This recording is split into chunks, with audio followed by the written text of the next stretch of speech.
नखरी बनाई फिरे ते विच नक जड़वाई फिरे एक पासे बिल्लो तेरा नाम लिखवाई फिरे। Hello, do we still have an live audience?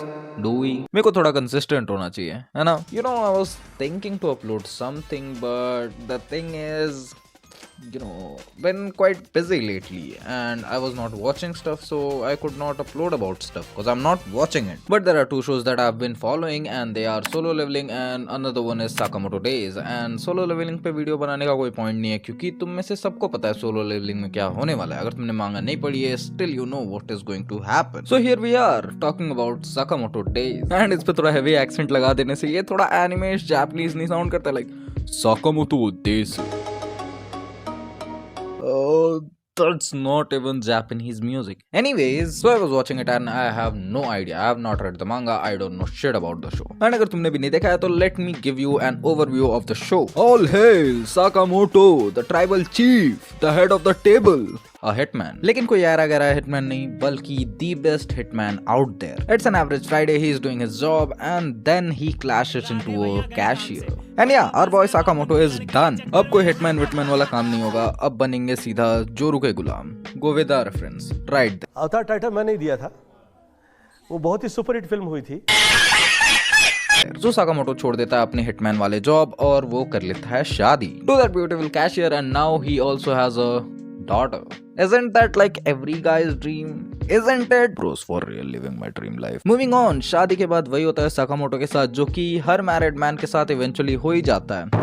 He becomes fat. और अब साकामोटो अपने हिटमैन वाले डेज को पीछे छोड़ चुका है. Now he lives a very peaceful life. वो अब एक ग्रोसरी स्टोर चलाता है, अपनी बीवी और बच्चे के साथ रहता है and he is living a happy life. लेकिन ग्रोसरी स्टोर में होता है हर रोज एक नया हंगामा और सेक्सी साकामोटो तुम्हें इन सारी चीजों से छुट्टी दिलाएगा. मोटे हिटमैन, तुमने मेरे से वीडियो बनवा दी. Anyway, so हिटमैन, अंडरवर्ल्ड, इन सब का रूल क्या है? इनका रूल यही है, जीने नहीं देंगे. Ravi Teja reference right there. तो फिर ये असासिन्स एंड हिटमैन वाले भेजते हैं शिन को that has already worked with Sakamoto and is an old friend. और उसे टास्क दिया जाता है Sakamoto मारने का that he carries out but he could not obviously because Sakamoto is that guy. He is the overpowered white hair character of this anime. लेकिन Shin की पिटाई होने के बाद उसकी मरम पट्टी भी Sakamoto एंड उसकी फैमिली कर देती है एंड शिन जब जागता है अपनी नींद से that he was quite unconscious क्योंकि he fought Sakamoto obviously.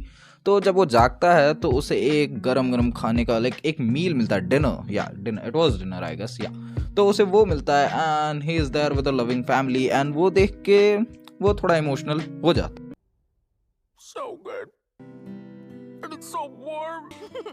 It's just like the first time you ate my cooking. And ये सारी चीजें एक्सपीरियंस करने के बाद शिन जाता है अपने बॉसेस के पास एंड वो बोलता है साकामोटो के पास एक बहुत ही लविंग फैमिली है. He has a very loving and beautiful wife, a kid.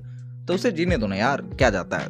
एक हिटमैन कम हो गया तो क्या ही जाता है, जीने दो यार. एंड ये सुनकर द बॉस सेज, जीने नहीं दूंगा.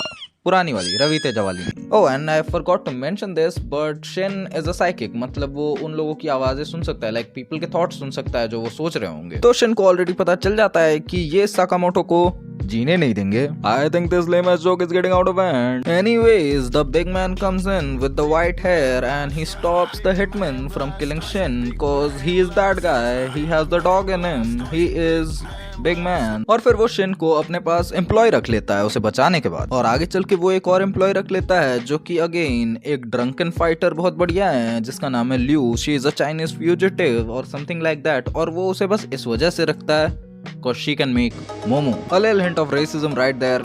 I love it. I love it. This is literal peak writing. And now you might think कि story का purpose क्या है? Sakamoto is married and अब hitman आ रहा है उसे मारने के लिए क्योंकि they cannot let a lose hitman. तो वो उसे मारने आ रहे हैं, Sakamoto उन्हें मारेगा and that's the story. Well, if you're thinking that तो ये बहुत हद तक सही है cause this is the basic plot. But there's a plot twist. मैं चली देखो प्यार की गली मुझे रोके ना कोई. भैया जी की जो बीवी जी है that is Bobby ji has put on a rule and that is no killing. अगर killing किया किसी का अब सही तो सीधे तलाक तलाक तलाक बोल के डिवोर्स कर देंगी. Mid video plug in. देखो सीन ऐसा है कि तुम, हम, you, me, I, we, us, we are kinda थोड़ा सा bitchless, you know, bitchless. So I had an idea to stream on 14th of Feb. It would be a fun chill stream, talk to people, memes and yada yada. And should I do a face cam stream? Should I do the face reveal?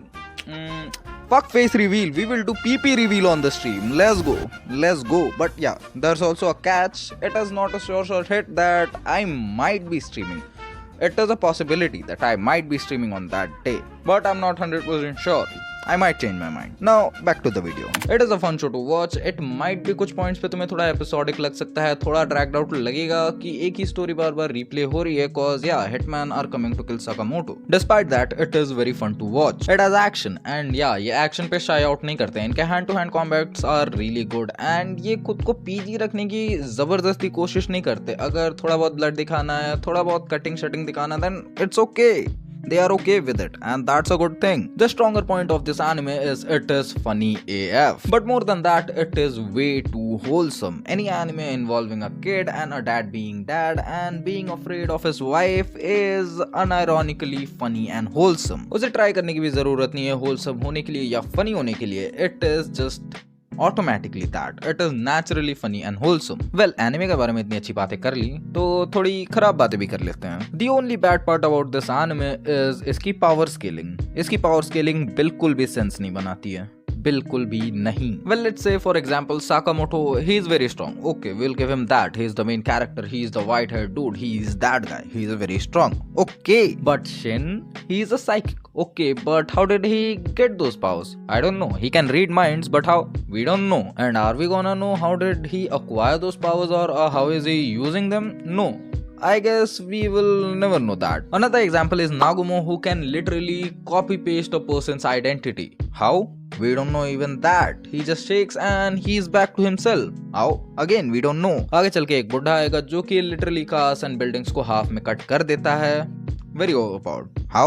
We don't know that either. And mid fight Sakamoto इतनी ज्यादा calories burn कर देता है कि he is back to his lean muscular physique again. And अगले ही दिन he eats इतना ज्यादा कि he is back to being fat. How? We don't know. Cause it's a gag character. It's a gag anime. And gag characters and animes are not supposed to make a lot of sense and this is what this show does. So yeah, there's that. And there's one more thing. ये anime Netflix पे air कर रहा है which means कि हमें एक week late मिलते हैं episodes. अभी तक Netflix पे बस 4 episodes available है but the good part is इसका dubbing भी एक साथ ही available हो जाता है. तो अगर तुम एक pirate बन के इस anime को देख रहे हो तो तुम हर week एक नया episode देख सकते हो. अगर तुम legally मेरी तरह इस anime को Netflix पे देख रहे हो तो तुम हर week एक episode पीछे रहोगे. And yeah, that was it for Sakamoto Days. Well, if you want me to make a video on something else or watch something else or give me some suggestions, the comment section is all yours. And type something about Sakamoto Days as well. It is good for the reach, you know. और मेरे को तो अब direct monthly videos बनानी थी. मेरे को last video के बाद से अब डायरेक्टली वैलेंटाइंस 14 फेब के पहले एक वीडियो बना देनी थी किसी रोम कॉम एनिमे पे. Cause let's be honest, तुम में से आधे लोग कहीं नहीं जा रहे हो, तुम लोग घर पे पड़े रहने वाले हो. एंड जो आधे जा भी रहे हैं तुम भी वो एनिमे देख सकते हो. Cause it's a good rom com anime. And तुम जो नहीं जा रहे हो तुम्हें भी अच्छा फील कराएगी ये एनिमे या फिर मे भी बुरा, who knows. But you can also watch such rom-com animes और वैसे suggestions will be posted before the 14th Feb or on 14th Feb. Stay tuned for that. Bye. Okay, gang, that's it for now. Be sure to like and subscribe. And leave a comment.